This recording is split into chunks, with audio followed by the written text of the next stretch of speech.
Gilbert Gibo Teodoro, at pangatlo si Manny Villar, at pangalawa si Joseph Estrada, at si Noynoy Aquino, at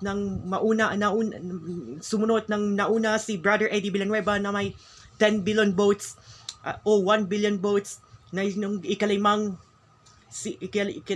ikalima sa pwesto si Brother Eddie Villanueva noong 2010 sa ng presidential elections Pilipinas.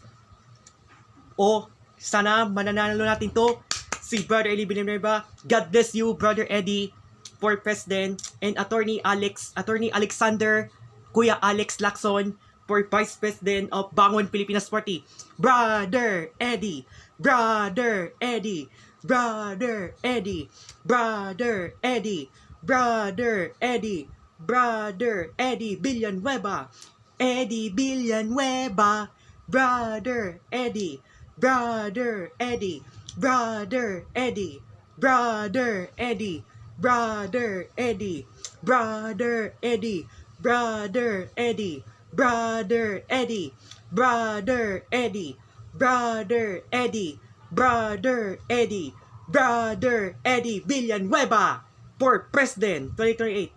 Kuya Alex, Kuya Alex, Kuya Alex, Kuya Alex, Kuya Alex, Attorney Alex, Attorney Alexander, Attorney Alexander, Attorney Kuya Alex, Attorney Kuya Alex Lacson, Attorney Alexander Lacson for Vice President. Attorney Alex Lacson, Kuya Alex, Kuya Alex, Kuya Alex, Kuya Alex, Kuya Alex, Kuya Alex, Kuya Alex, Kuya Alex, Attorney Kuya Alex, Attorney Alexander Kuya Alex Lacson for Vice President 2028. Team Bangon Pilipinas Party, Team Bangon Pilipinas Party, Team Bangon Pilipinas Party, Team Bangon Pilipinas Party, Team Bangon Pilipinas Party, Team Bangon Pilipinas Party, Team Bangon Pilipinas Party.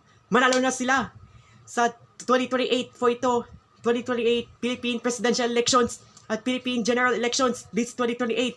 Upcoming this election, Philippines 2028, upcoming this Philippine General Elections this 2028. God bless you all. The 2020, God bless you all. God bless you, Brother Eddie Villanueva, President, and Attorney Alexander Lacson, Vice President of Bangon Pilipinas Party. The color is green and yellow. Animal, it's lion and eagle of the Philippines. The Lord is my strength.